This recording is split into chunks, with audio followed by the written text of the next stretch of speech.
Anna. I'm Ben. For AutoSave, welcome to our channel. We're watching Oshi No Ko Season 3, Episode 10. It's time for a private audition. We're seeing Frill's attempt at it, her go, and it's great. I'm just nervous to see Akane and Ruby's. Maybe mainly Ruby's yeah. private audition. Her take on Liar. Yeah, I am extremely excited, but I'm still a little bit wanting to know what happened between Aqua and the Crow Girl. Like, I know that this big thing is in front of me that is the private audition, but in the back of my mind, there sits a crow. You can't ignore that happened. In the back of your mind, that's just literally, it's like a crow perched on a fence. It's literally sitting there in the back of your mind. It's not just like, yo, what's up, Aqua? I'm a crow girl. And then she leaves. There has to have been other things said, and I want to know. So fair. I don't know if you'll get to know within episode 10, but luckily you'll get to see Ruby and Akane, which is just such a treat. Yeah. All right. You ready? Yeah. Sweet. I have like a fear that this is going to end up being emotional. That something about how Ruby plays this is, I have a fear that it's going to make me cry, or it's going to be heartbreaking, or really uncomfortable even. Really? What gives you that idea? I don't know. This is Oshi No Ko? This show oftentimes has me in a headlock, and it's very enjoyable. I have chills like already. Mm-hmm.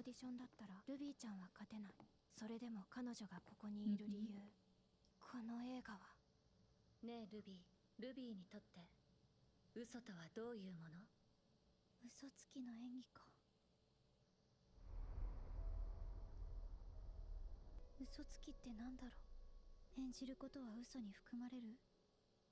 演技は得意。アクアに昔、将来は役者になるかもなと言われたことがある。だって、私はいつも演じている。星野ルビーという役の愛の娘という役にふさわしい。だ、明るく天真爛漫なアイドルを。私がそう育つことを願っていたと思うから。いつだって演じていた。天童寺紗理奈という役を。仕事が忙しくて病院に来れない。Who didn't resent her さも parents. 理解があるような、けなげでかわいそうな少女。人の助けがないと何一つできない私は、生きていけないことを理解してたから。私の中の醜い感情。ママも。Was it like that for mom too? ことを隠し。完璧なアイドルだったママ。You have no idea. いつも明るくて天真爛漫だったママ。でも本当は演じていたのかな。いろんな感情を隠していた The のか。 way that she's thinking about I right now. 今の私と同じだったのなら、ママも嘘つきなら。苦しい。No. 辛い。バカバカしいとして。さえ許せない。悪い。ひどい。苦しい。ママが死んだ日のこと、まだ夢に見る。なんで先生まで死んじゃってるの。みんな死んじゃうのかなって思うと気になるのも怖い。と同じところに私も生きたい。私も死にたい。なんちゃって。嘘嘘、そんなこと思ってる。全部ちゃんと整理ついてるよ。以上です。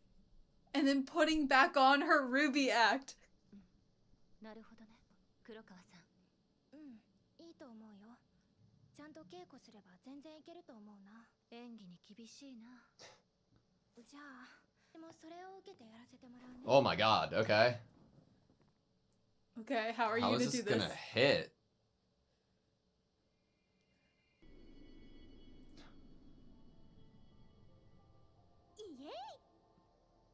フリルちゃん、これってそういうことなのかな。なあ、一番の嘘つきはフリルちゃんだよね。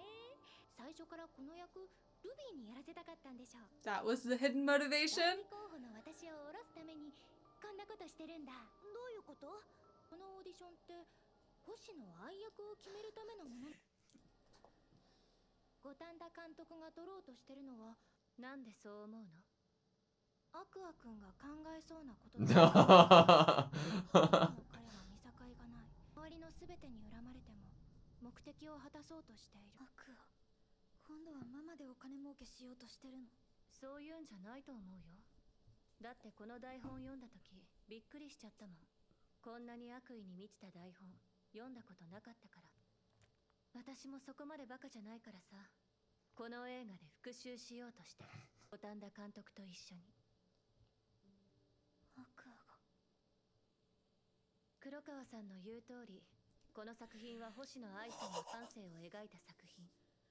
愛さんを殺した人を断罪する映画でもある。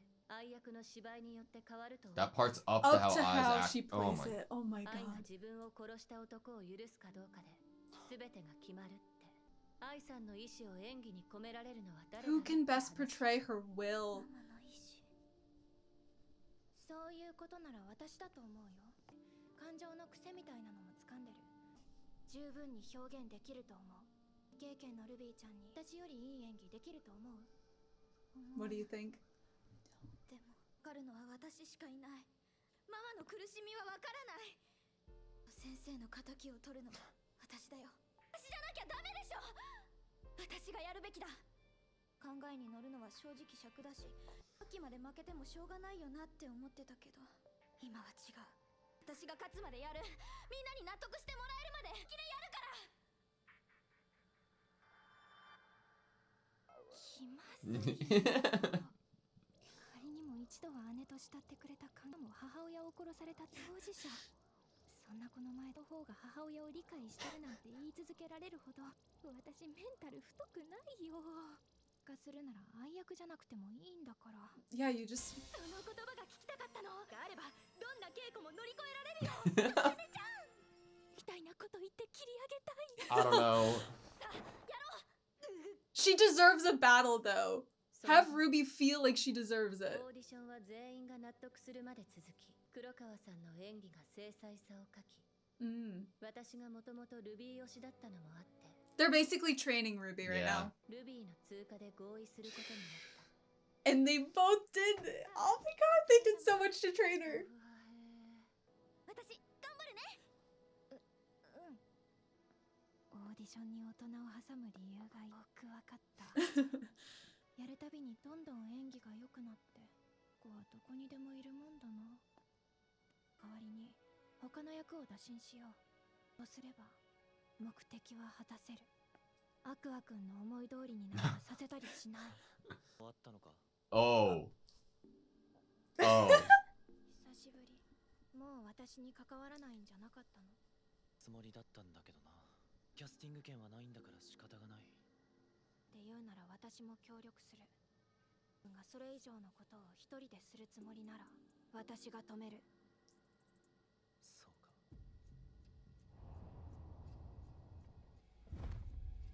やるもんならやってみろ。黒川茜。Oh. Her leaving. Her graduating. 申し訳ありません。有馬かなは B 小町を卒業します。私がしたいこと、夢、詰め直す時間をいただけました。女優としての道を歩みたい。私の中でとても大きいものだということに気づきました。あーくん、何？なんか面白い話して。カナはパンダであるって話はどうだ？何それ？ヒマラヤで初めてレッサーパンダを見た西洋人がいた。Oh. I see it. 現地のネパール人にあれは何とガリアポンヤがどういう意味かというと、竹を食ってるやつって意味なんだよな。 And what is Kana eating? つまり食ってる有馬カナはパンダってわけだ。へえ、84点。お気に召して何より。もう正当性もさらっていって人気がなければレッサー扱いもう慣れなかったタレントの末路って感じ。そうかもな。いや、投稿見たよ。ああ、よしちゃったわね。後に引けなくなっちゃう。 Locking yourself in. 早いもの今となっては感謝してるの。あの時誘ってくれなかったらタレントとしての有 It 馬 like kind of reinvigorated her. Yeah. Reminded her of her love of being an actress. ほどの大学で骨を休めてたでしょうよ。ルカはやってみなきゃわからないんだから。B 小町は辞めることになったけど、もう少しかけてもいいって思えるようになった。小町の活動は What's gonna し happen? んどかったけどね。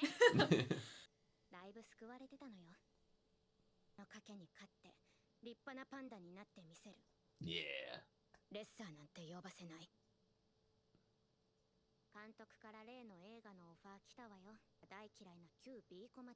Who hates I? やるけどいい？あんたのお母さんのことめちゃくちゃ悪く言うけど。 Oh wow. マにだったら構わない。 If it's you, I don't mind. なんでよ。特別だからだ。意味わかんない。私は別に特別じゃないし、なんないし。なんもちょっと飲み物買ってくる。うちは友達としてうまくやろうとしてるのに。 And then he had to go and say that. 言うの？バカなの？無神経。私のこと好きなの？ Oh, I barely being in the frame there. いいこと言ったくらいであんなに。 This is what you get. Cute little Kana interactions, and I get Akane and Aqua having death thoughts. Like, come on! 搾取され続けたらいつかボロボロになるぞ。メインキャストは次々アサインしている。これならクランクインまでの予定も組めそうだ。星野ルビー主演。Yep.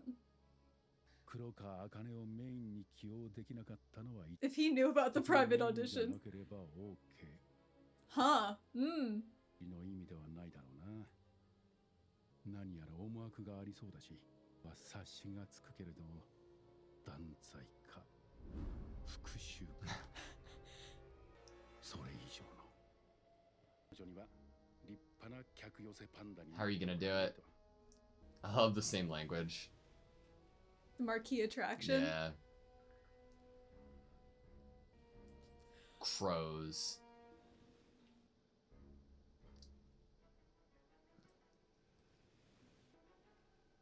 何を考えているのかな。 You. 妹のこと？元カノのこと？ You. 自分のことを好いている子のこと？母親のこと？わざわざ余計なことを言いに来たのか。怒ってるんだ。愛はもうどこにもいないって言った子。 That's what she said. 黙れ。疫病が。だって君はどこかで思ってたでしょ？星の愛は自分 That she had Yeah. been reborn to.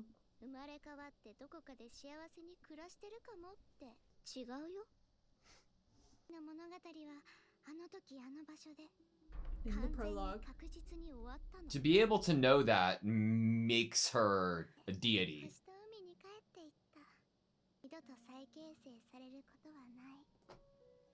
死は死だよ。もう思わないし、何も考えない。笑うこともない。君が今さら何をしようと。ルビーにも同じことを言ったのか。怖い顔言わなくてもね。いずれか To fulfill her role one day. 君ももう少し考えるべきかもね。その身に魂を運ばれた意味を。 Yeah, what do you want? 言われるまでもない。僕が僕として生まれた理由、使命はたった一つだ。 Final script submitted. Approval given. Checks complete. Oh. Everything's finalized. Oh, my god. The art and the wardrobe. My god.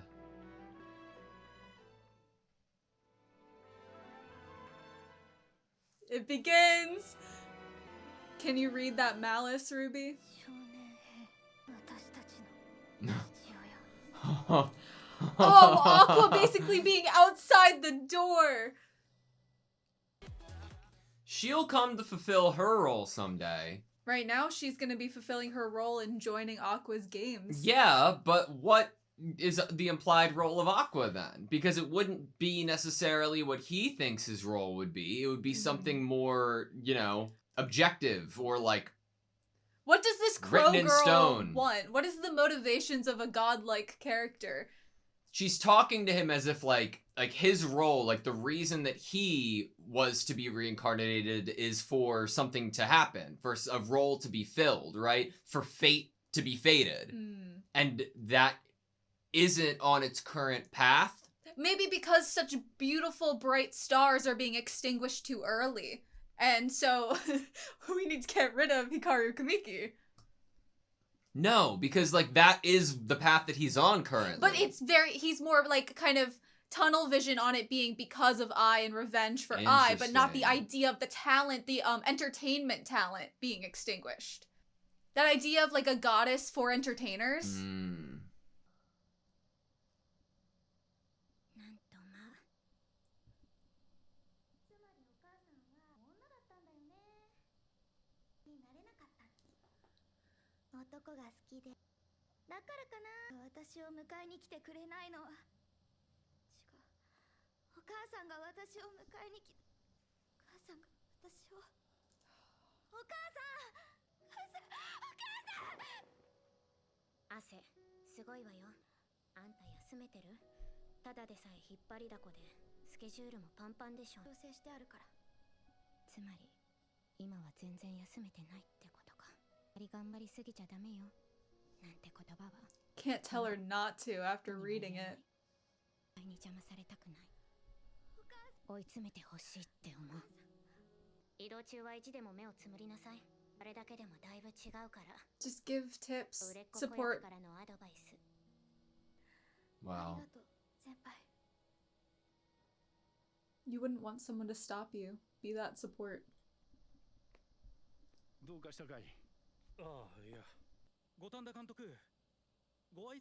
Oh no. No, no, no, no, no. Okay, okay. We're fine. We're fine.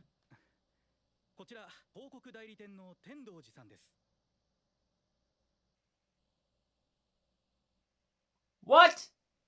What? Okay, that was Oshi No Ko, Season 3, Episode 10. We have a bit to talk about. We do. Do you think that the scene that Ruby's going over right now about, like, mother, like, why hasn't my mother come back, is we're going really into that early life of I within, like, the orphanage? That's what I was thinking by that scene.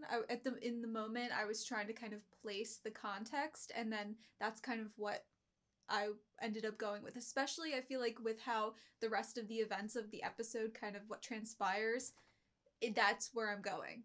But it's the idea of the mom not coming back for you and leaving you somewhere. I wish we could see the entire script right now, because I feel like with every episode, my interpretation or my idea of what it's going to look like is so different from what it was previously. Right, especially when we get, like, because it's kind of fun, the idea of, like, we're given this idea of this script, and we were given initially just the name of it as this little folder on a desktop of a computer, and we could be like, oh, I wonder what that is, you know? And then later on in the series, obviously, when it becomes this script, we can begin to be like, okay, well, we were shooting a documentary for Bikomachi. Are we going to be utilizing any elements of that? Oh, we have some like interviews that are a little more in detail and a little more private. Okay, we can use some of that. And now we're getting characters telling us their viewpoints, their interpretations of a script. And then we're hearing little bit of a scene here even in the episode. And so it's like, now we're beginning to, it feels like we're getting teased with what the script really is, especially by, I would say, the interpretations that certain characters have had about it, what has gone into the writing of it, what it kind of almost reeks of, which is basically malice. I'd agree with you. Like, going into this approach, I just defaulted, I guess, to like how Aqua has handled things in the past. Like, yes, like a vague idea of what the movie's about and how it's going to be about I, but in doing so, on the back end of things, he'd be able to root out who his father is and get revenge in, like, that's how he would, that's what would lead to the revenge, right? But then, as the last couple of episodes came and went, it gives the idea of it being that more public manner, sure, right? But then, when Frill is telling me, like, yeah, I read the script, and I immediately thought, oh shit, this is about revenge. Aqua's going for revenge. That blows me away. And it also worries me a bit, because if people, like, if Frill, and I know that she is an accomplished actress, but if people like Frill are able to get that interpretation from reading it, and this script has obviously had to lay on the desks of so many different people, it is hard for me to believe that Hikaru Kamiki hasn't already read it himself, heard about it, heard the title's name. I don't know who Tendoji is, but there could be a connection there between her and Hikaru Kamiki. She had a look in her eye. Okay, I want to talk about her, but I want to continue on with the first point first. you're bringing up the idea of like how many people have read this, and if this script has such kind of to frill obvious kind of vengeance on the mind, and Kaburagi even brings up that he can feel and tell that there are kind of two motivations and vendettas that are kind of happening within Gotanda and Aqua, and he can tell that that's what's happening here in this script. What other people can tell from reading this? And that then takes me to something else, which is, but it all comes down to how it's played. Yeah. Sure, the intention of the writer could be a certain response, a certain feeling, and it might be obvious, but it all becomes obvious depending on if it's played to be obvious. Like, if you're supposed to forgive someone or not forgive someone, it all comes down to the performance. Will be so important on whether or not the interpretation of I will forgive her killer or not, which I want to talk about. Because in the portrayal, is the killer going to be the killer, or is the killer going to be Hikaru Kamiki? Like, is Ryosuke, I believe, is like the person who actually was the person who stabbed I, right? And I know this is stupid, but in what we saw, technically I did say sorry, I think, to Ryosuke, but it was more like, apologies, I'm not very good with names, in terms of like, oh, I do remember you. I remember exactly what you gave me. I still have it with me. And like, within that interpretation of I, and her being extremely transparent in that moment of what she was wanting to give and what she wasn't able to give and who she actually was, there was that layer of transparency that led to something that was more open. But because the term killer, you know, like, who is really behind this is Hikaru Kamiki. So that's a different interpretation altogether, a different point of view of what I would be played as. So in my mind, I feel like you would possibly have to include the scenes of outside of the hospital as I was going to be set to be giving birth, and what happened to Aqua. You know, what happened to him, his original death. I feel like the fact that there were two figures outside of the hospital, him getting pushed off the cliff, her doctor that was supposed to be delivering the babies mysteriously going missing. You think? Like, but well, if you're trying to point out that there is a killer that you're trying to get revenge on, then you need to be showing little, at least hints to the fact that this person is a villain and or should be looked at possibly negatively. Agreed, but we have to work in like the inner workings of what knowledge we would have, right? So if we're two suspicious people were outside of the hospital when she was giving birth. That's all you have to say. I'm not talking about me or you. Okay. Right? I'm talking in universe, and the idea of the script potentially even going back to Ai's early life and her foundation and starting to be an actress or a performer. If we're recounting everything that the public knows mixed with the, you know, interviews that I did with Gotanda, then we aren't approaching it from there's something more to the killing. We're approaching it from the fact that Ryosuke was the killer, and that's the killer within the narrative. If we're including scenes that you're talking about, like outside of the hospital, we'd have to be referencing Aqua's memory of a past life, which would be hard to corroborate. Okay.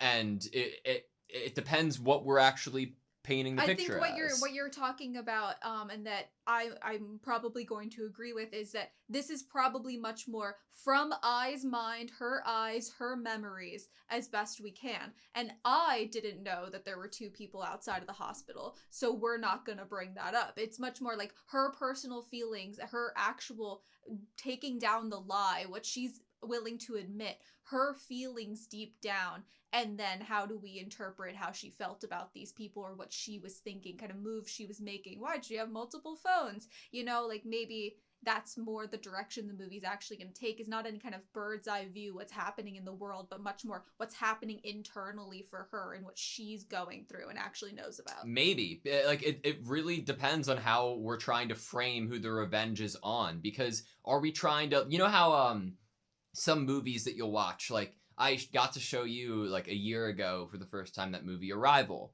and I like got to tell you like the book that it was based on, people's interpretations of what the movie was like after seeing it versus people who read the book and their interpretations of that. Are we trying to almost set up like how Ruby refers to Hikaru Kamiki, I think, at the end of this episode is like, boy A. Mm-hmm. Are we putting Hikaru Kamiki in a role as a role in the movie and never pinning actual blame on him, but painting the picture exactly what it was like so that the audience after the fact would have discourse and theories and like ideas that maybe there was something more to it.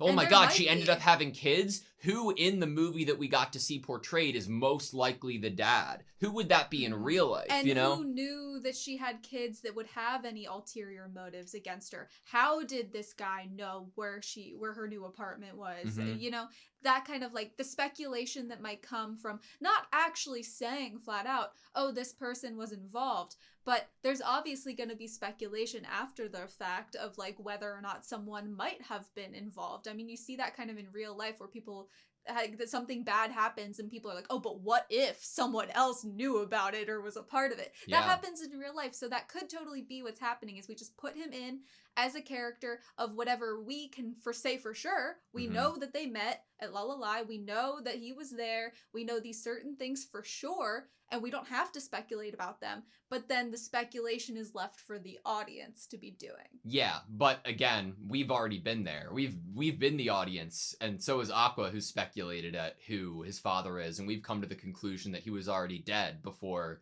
Akane put the pieces together and saw the loophole that Aqua was missing. So it could end up in so many different ways. I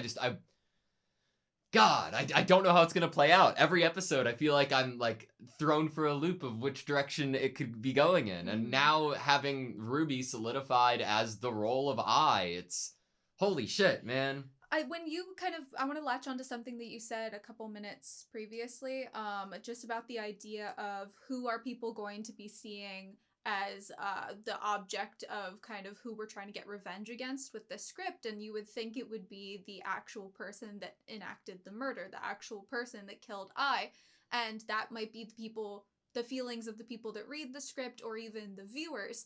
But what I would say to that is, it seems like, to me, this is just obviously just how I feel about it, certain people that are becoming a part of this project, mainly people that are wanting to act in it, I feel like, and I'm gonna mainly say Frill as the example here, when she's talking about how she feels the energy that was put into this script, like how it was written, what is the intention, I think that from that, I would feel as a viewer that Frill doesn't think that the person we're trying to get revenge on is the person that actually murdered Yeah. And that's why, and so that what that brings me to is why people would agree or want to be a part of this revenge story, want to be a support in this revenge story. I feel like there is a level of course you'd want to support your friend if they're going through something and they're maybe telling the story of their late mom that was deceased in an awful tragic way, and this is a really big moment, going to be a really big movie probably culturally, and you want to be there as support for them. But I feel like there's a level of extra, I want to be in this and I want to make sure I'm in this, and I don't even want to be the lead. I want to make sure they're the lead because I feel like there's vengeance in here and I feel like it needs to be said. Yeah. And you wouldn't feel that strongly if you felt like, well, he's already dead. The killer is already dead. Yeah. Right? Yeah. I am struggling to come to a confident idea of what I'd guess the genre would be, because like drama? Everything like would tie me back to it being more of like an account of what Ai's life and what that 15-year lie actually looks like and what it was made of, what led her to be the person that she was. But at the same time, when we're talking about like off the deep end, if there is intention behind trying to make the viewer or the audience figure out who actually, led to this, who is the real father, and if he had, more influence in the murder than the public at the moment knows, like, I point to Kana. Like, what if, like, we're getting confirmation, potentially, that we're including in the script Ai's early life. Mm-hmm. We're getting confirmation that Boy A, I'm assuming Hikaru Kamiki, because he was a boy at the time, would also be in there. You know who else would be in there? A member of Bikumachi who dislikes Ai. and says awful things. It sounds to me like we're creating suspects in a movie. Like we're like, it's almost like a mystery. We're kind like of a murder gathering mystery. all of the people that could have known her who has location, motive or that potentially. she had kids who had motives. Yeah. You're right to kind of bring up that there might be other people that fans that watch the movie might speculate. When you brought up the genre of the movie, I feel like the genre of the movie will end up being what this show is. This show has like psychological horror elements with that kind of entertaining, fun, we're seeing fun songs and idols and actors, and kind of the glam element with the psychological, oh my god, someone died, and kind of the secrets that are being held within someone internally. And that's literally what I feel like the movie is probably gonna be, because it's based on Ai's life, and Ai is the beginning to this story. Yeah. I feel like you got a lot this episode. I'm sitting here and I am having to watch these crazy edits of black and white, torturous interactions between Aqua and Akane, and them being like, oh, you'll never get, like what the hell, man? Akane is sitting there being like, I'll never let you go through with it, and then Aqua's sitting on the bench saying her full name, being like, oh, we'll see, and then we're cutting to Kana being like, oh, Akun, and then running and galloping away in happiness. I know that Aqua's it's line leading off. That's why I can't be, as a Kana, out of the two of Akane and Kana, I've always been more like Kana, so as that kind of on team Kana, this is not great.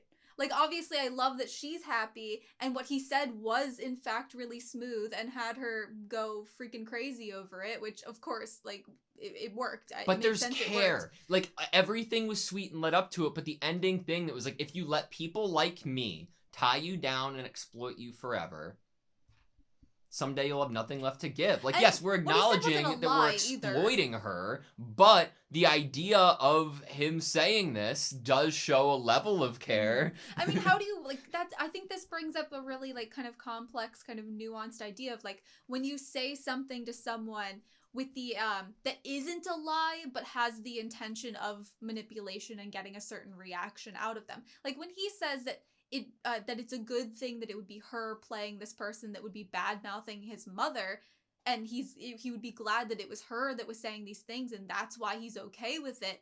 That's not a lie. I'm sure that definitely helps him with, like, it would probably help Ruby too, hearing someone bad-mouth Ai if it was someone that they know and care about, like Kana. Yeah. So that's not a lie, but the idea of when you say something that is a truth with the idea that you're going to be getting and enacting a certain kind of response, a desired response out of the other person. I can't imagine what a real life parallel of this would look like. Can you imagine that somebody that a band is coming back with the same name from the same agency as Bikomachi? Oh my god, that's insane enough. It is inevitably revealed that one of the members is the actual daughter of the leading member of the previous Bikomachi. Oh my god, unreal. There's a member in Bikomachi that announces their graduation. Kana.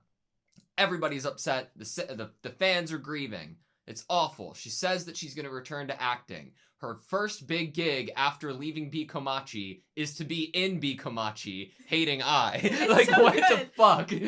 You're so right that her, like, next big acting gig after saying she's leaving being an idol is literally being in that group again, but the original. I like that. I think that's a good choice. To talk about what the group kind of dynamic is going to be like going forward, I feel like with Kana leaving, it does feel like inevitably the aftermath, especially even who knows what the aftermath of this movie is going to be in multiple directions for multiple different characters. Who knows what the aftermath's going to be? But the aftermath purely for Bikomachi after, I would say, Kana leaving, you would think like, oh, it's a 3-person group and one of them is leaving and one of them is getting a lot of opportunities, and their schedule is so jam-packed that even if they say things have been moved around so that I can like have some time to work on this thing that's important, that just means everything's been kind of tailored, so it's like 5 minutes to get here, 5 minutes to get there, just enough so that you can do everything but not enough for a break.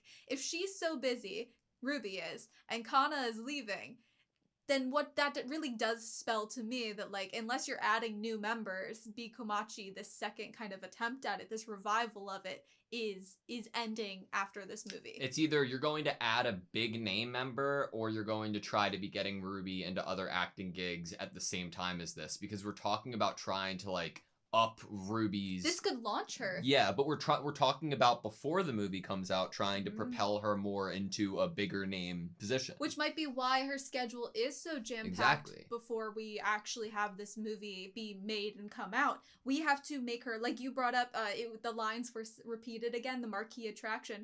Mm-hmm. Can she be a marquee attraction? Can we get her to be?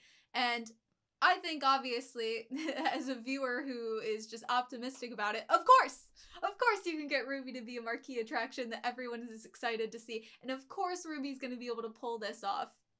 Can I talk about Crow Girl yet? Yes, I feel like I've just been, like, ignored. My feelings have been pushed aside, and we haven't talked about anything to do with Crow Girl. I'm so sorry that we've been denying you. Yeah. Okay. So, the first meeting with Aqua and Crow Girl, we have confirmation of what happened. Mm-hmm. It was Crow Girl telling Aqua that I no longer exist in this world. What was made up of her was crumbled, and it will never take shape again. Great. That gives me a lot because of the added context that we have going forward. Because being given that piece of information initially would just leave me with a lot of questions. But one answer as a viewer is something that we've thought about and talked about, which is like, is I out there? It's happened to Ruby and Aqua. Mm-hmm. Has I been reincarnated and given another life? It also, like, raises questions like, what was I's purpose in life? And this was seemingly fulfilling it if we're going with the trope of once that goal is met and that fate has been fated, then the soul will rest or leave, right? Whatever. Because Aqua asks a really interesting question, which is, did you tell Ruby the same thing? And Crow Girl says I didn't have to. She'll come to fill her role. What that tells me is that she had to have told this to, like, her reasoning and motivating factor for saying this to Aqua the first time that they met, that we only saw on screen with no words, of saying that I no longer exist in this world, was to motivate and push Aqua in a direction. Like, that Mm-hmm. was her hope or thought in telling him that. Mm-hmm. And now we have her once again doubling down and saying that he should reconsider it. Let's bring up the actual line so I'm not misquoting. You should give some more thought too as to why your soul was carried into that body. And then Aqua obviously doubles down back and replies about what he believes his purpose in this life should be. But why would a character say you should give it more thought? This kind of character that seemingly has a godlike presence and maybe knows more, why would they tell you to kind of check yourself and reevaluate things if you were in fact going the right way about You can things? believe that you're going the right way about things and not be going the right way about things. Exactly. So I'm like, a character like this Crow Girl wouldn't say something like that to Aqua unless we, the viewer, or Aqua should be thinking maybe what he's doing isn't actually the right thing that he should be doing, or the way he's thinking about things, framing things. Maybe for his soul, right? Like for like soul. What the path of the soul should be fated to be, right? Because it seems like from everything we got this episode, Ruby would be deemed like she's had enough interaction and influence, specifically from the Crow Girl too, to set her in motion to accomplish what would be set out for her to be accomplished by having her soul in this body. I think something that I could think is that maybe when you have to think about your soul and what is the actual reason you were carried into this body, you don't stop at the idea of revenge. We kind of get that idea of death is final with what Crow Girl is talking about to Aqua, with the idea of like, I is no more, she is dead, she doesn't exist here. And what that highlights is that Aqua and Ruby are in fact here. They died, but they were reborn. They were given this second chance. And sure, vengeance could be something that you want. Revenge could be something that you want. And that could be something you are fated to enact for I, is to get revenge for her. But that doesn't mean you should be stopping there.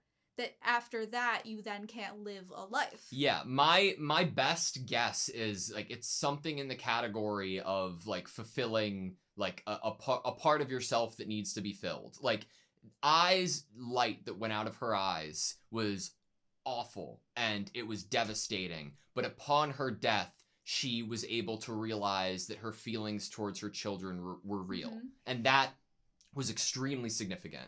If Ruby follows her life in the direction that it's going currently, specifically after we had the meeting that with the Crow Girl who told Ruby that Dr. Amamiya was Ai's physician, like that was the guiding light within her new motivation, right? If Ruby continues to go down that path, it could be revenge fulfilled, sure, but it would also be that side of Ruby and that idea of her fulfilling that desire to be an actress. Okay, there, exactly. I think what you're getting on is exactly what I'm feeling at the moment. What would I have wanted for you? That you are living a life, sure, and you're getting vengeance for her and her life cut short, but you are also living a life that was given extra to you because yours was cut short as well. So like live it for both you and I, which if Ruby continues down the path she's going down, she's already thinking about living the life of kind of the goal that her mother Ai wanted for her, which her mother saw her as becoming this idol someday. And so doing this role as Ai and being a part of this game to get revenge is just an aspect of something that she's doing with her life. And after that, she will probably continue to be an idol or an actress and continue in the entertainment industry and continue with the idea that she is living up to what her mom would have hoped that she'd live up to. Yeah, and the idea of I'm not saying what it did, but what would telling Aqua that I no longer exist in this world do for him?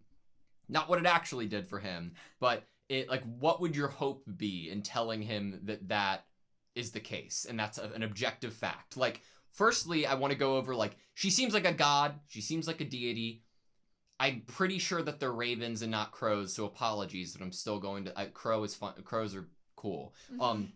You had the idea that it could be the goddess of the performing arts, which was Ame no Izumi no Mikoto, Mm-hmm. which could be the case, but regardless, the idea of telling Aqua that I no longer exist in this world, you could be potentially trying to come at him with the approach that maybe part of the reason that he's going so hard in this revenge camp is that he feels like there's a possibility that I is still out there, and if she is still out there in another body, then there's more of a reason to take revenge because she can still see it, mm-hmm. and she can still see that her son was mm-hmm. Able to take revenge for her, and that could be a motivating factor. And in telling Aqua that, it could be removing that added stressor. Doesn't do it, but like I think I agree with you. Like, it could be that. Definitely, that's an aspect of what it could be, is the idea of like, oh, if she's out there and you believe that she really could have also been reborn, would that motivate you even further to do this on behalf of her so that she really can see it?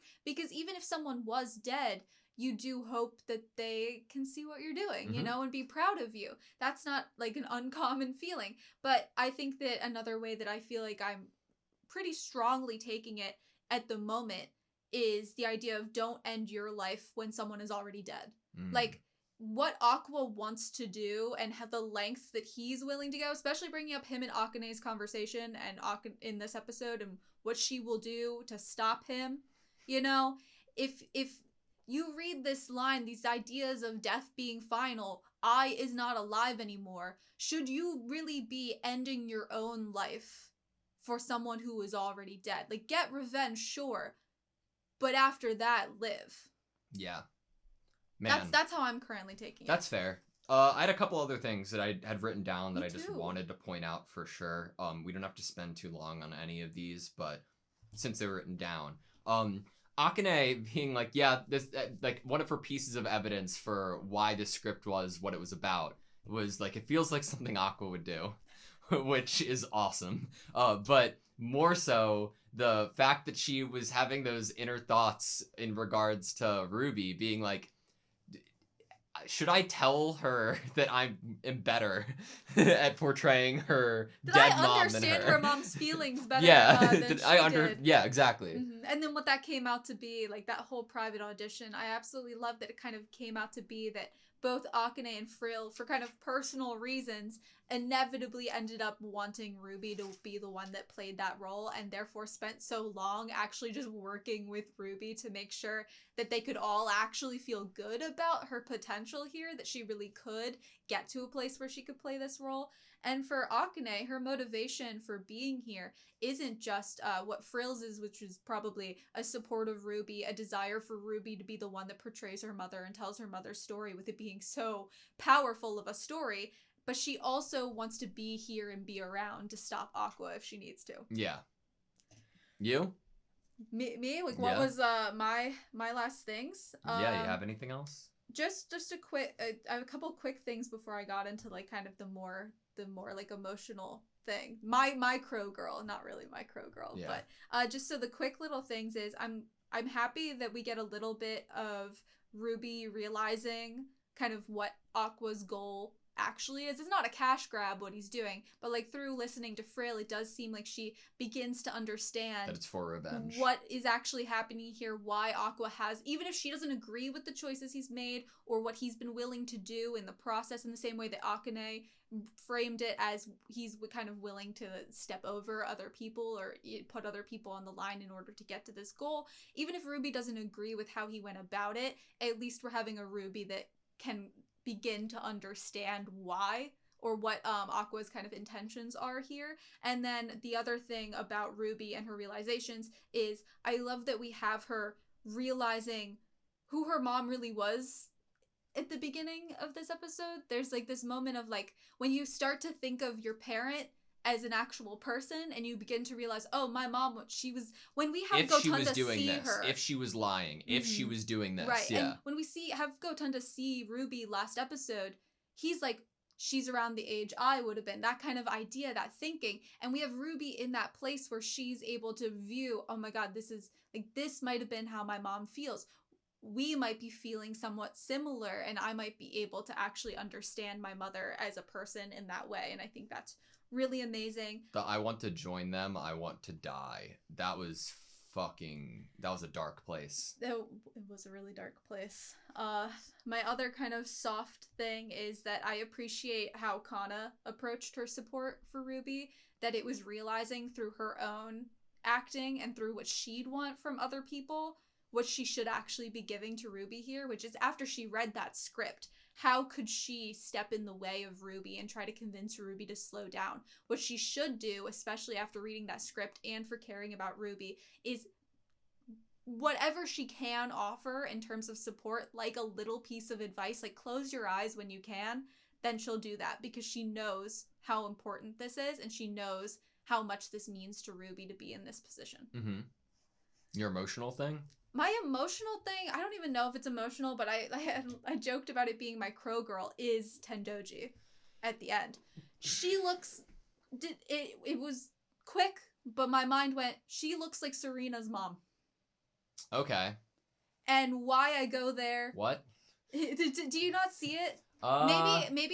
Maybe I'm like a little bit crazy right now in this moment. I just didn't think about it, but I've been wanting to talk about it, and I was like, maybe I'm crazy. That is not where I thought you were going with it. Okay. Yeah, I immediately was like, oh, you're going to try to connect it to Hikaru Kamiki. What's that going to be looking like? But there is that scene that we have of Ruby playing out the interaction. There's multiple things. Yeah. Pieces of evidence.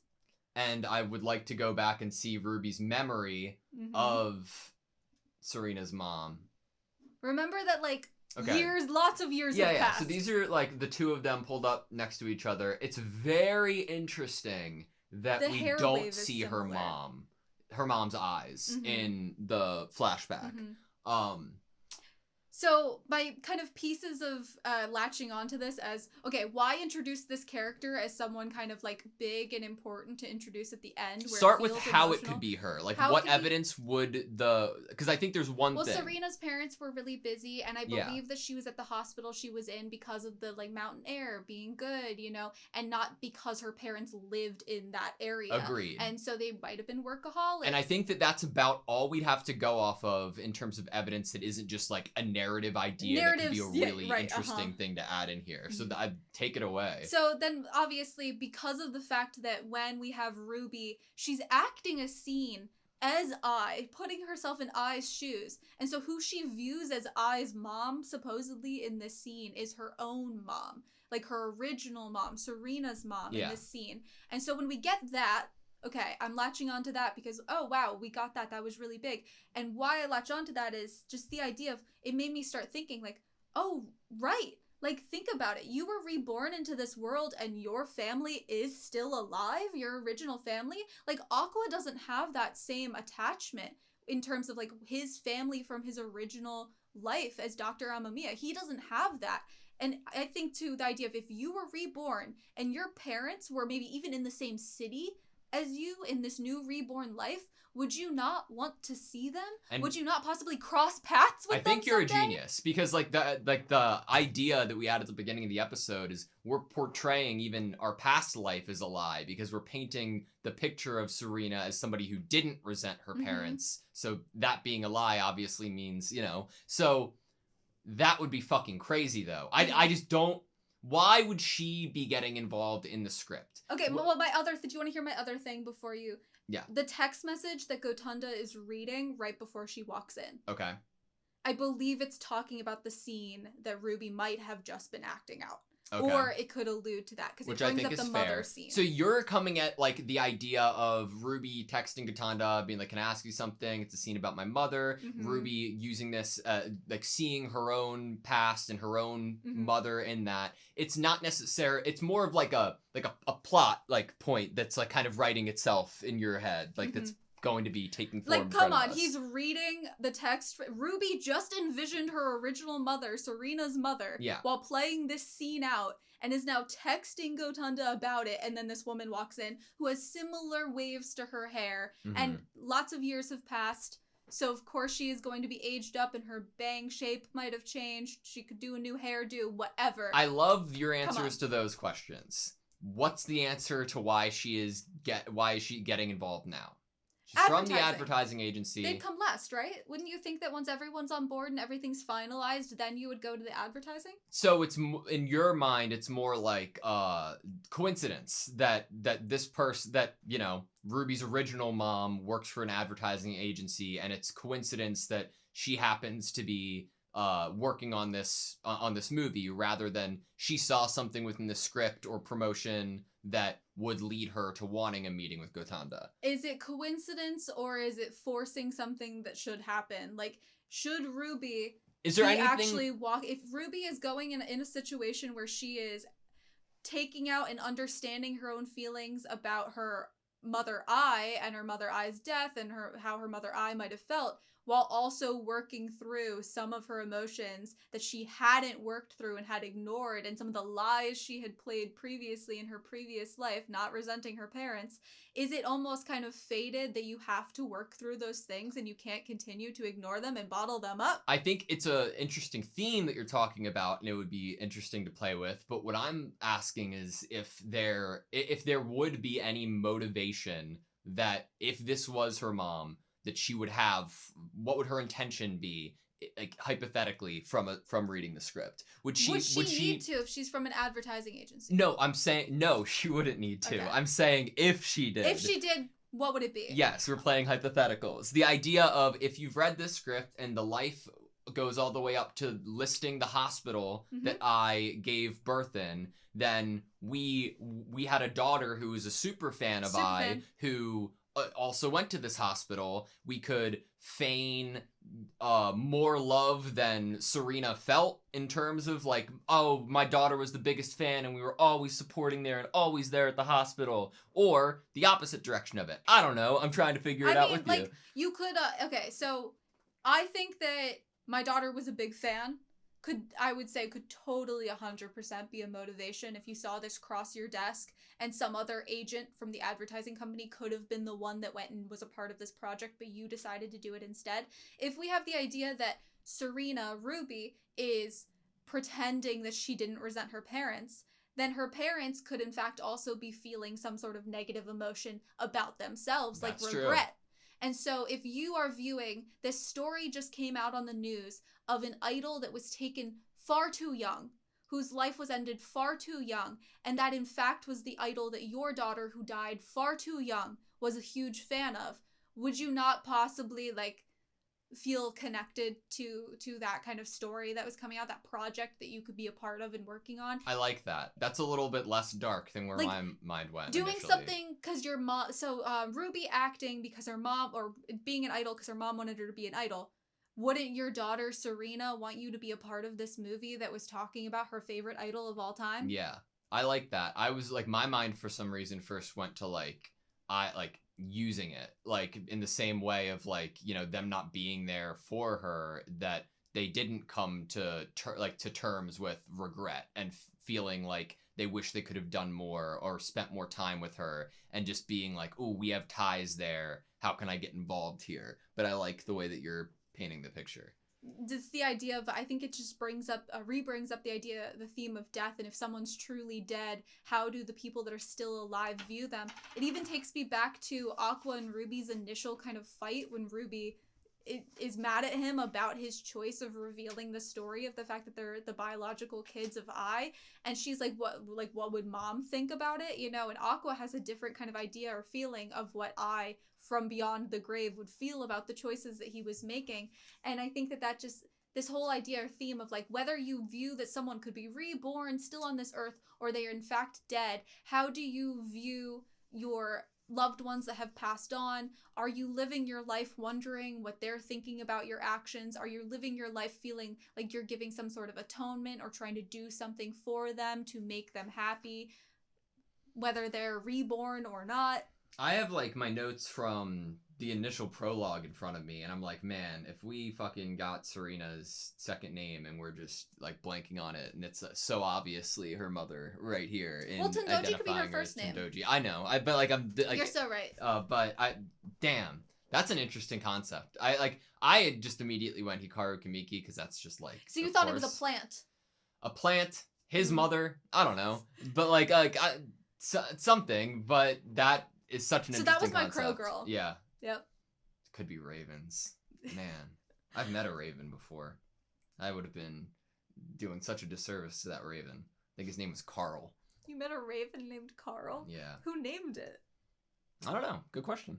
Did you name it? No, I did not. Okay. It's like, I don't want to get into it. It's a long story. Yeah, but crazy episode. Crazy. I like the Tendoji theory. I love it. Thank you. It's I felt a little crazy initially because you were like, what are you talking about? It just came out of left field. Yeah. No, but I thought we were going to be on the same page completely. Like, I was expecting that as soon as you saw her face, you thought the same thing about the hair and everything. Maybe it's because I didn't see eyes before, and if I don't see help. someone with eyes, I don't know. I mean, you were it's a quicker with Yura than I was. Yeah, maybe.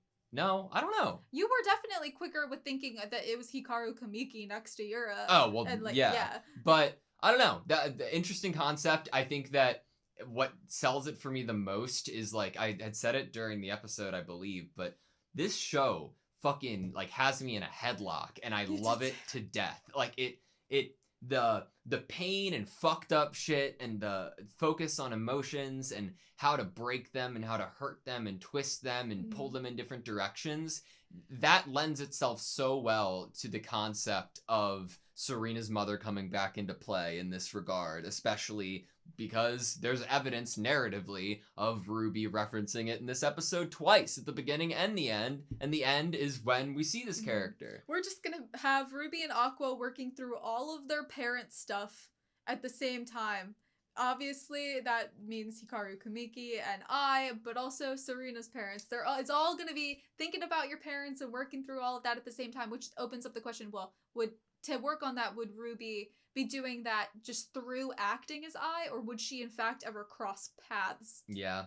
My last thing doesn't really have anything to do with this episode at all. Okay. But this episode made me think about Mem a little bit because She wasn't here? Yeah, and like Bikomachi, we had so much Kana and so much Ruby that I was just thinking about Mem.